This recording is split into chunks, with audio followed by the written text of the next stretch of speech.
उस्ताद ने जानी बराबर है।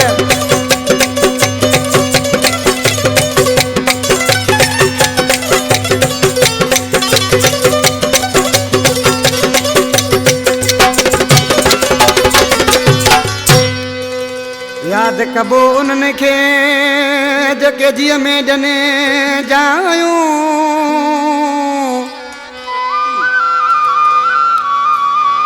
ओ याद कबो उन्हनि खे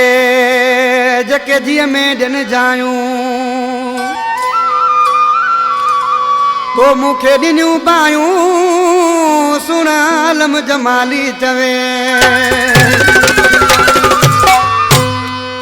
गरीब आलम जमाली जो अमीर सन दोस्त है फरमाशा ट्रैक्टर ड्राइवर अमीर बशकर लाकड़े खां कुलरून जो किदड़ी खां शाहजहान बलोच ओरकी खां शाह मोहन गोठ खां अली हसन कलोई अली दर कलोई निसार कलोई मोहम्मद मोचरा कलोई उस्ताद अमीर फरमाश आज को मानो ऋषि आई छा पहुंचे उस्ताद अल्लाह बख्श बाज वारा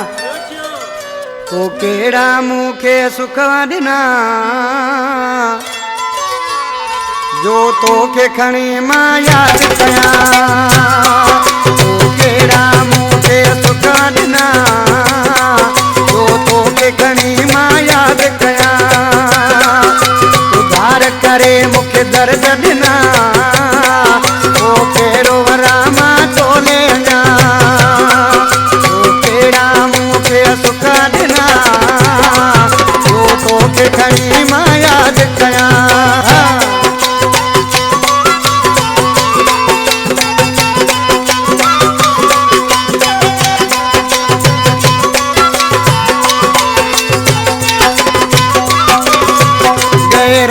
चवण पे तो धार कयो ॾेई सूर मूंखे तो साड़े छॾियो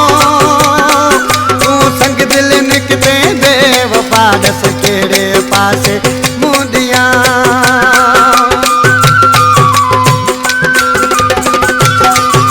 गेरन जे चवण ते तो धार कयो ॾेई सूर मूंखे तो साड़े छॾियो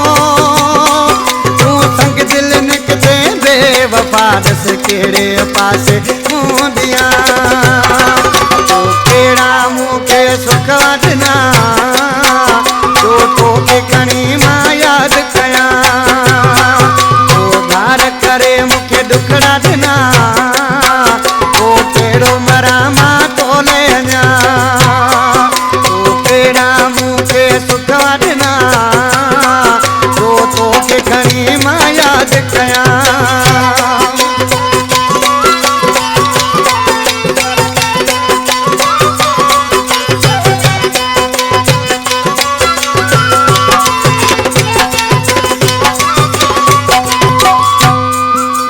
दुखड़न का पर देख रस्म मुखे सुपन मिलो तो गर्दिश में तेरो दर्द दिनो ही दिल के मिठा तुझे दुखड़न जो किसा जिक्र कया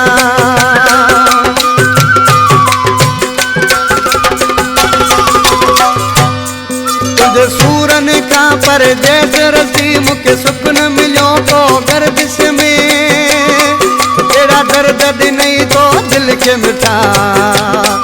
तुझे दुखड़न जो किसा जिक्र कया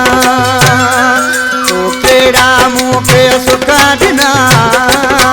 जो तो के खणी मां याद कया तो धार करे मुखे दुखड़ा दिना वो केड़ो मरा मां तोले अञा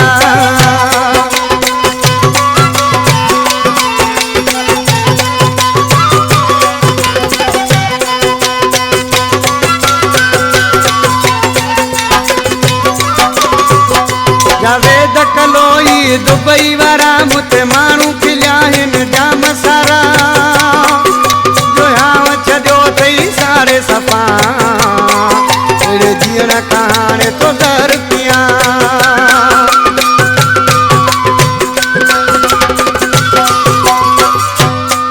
जावेद कलोई दुबई वारा मुते माण्हू खिलिया आहिनि जाम सारा जो हाव छॾियो अथई सारे सफ़ा अहिड़े जीअण खां तो दर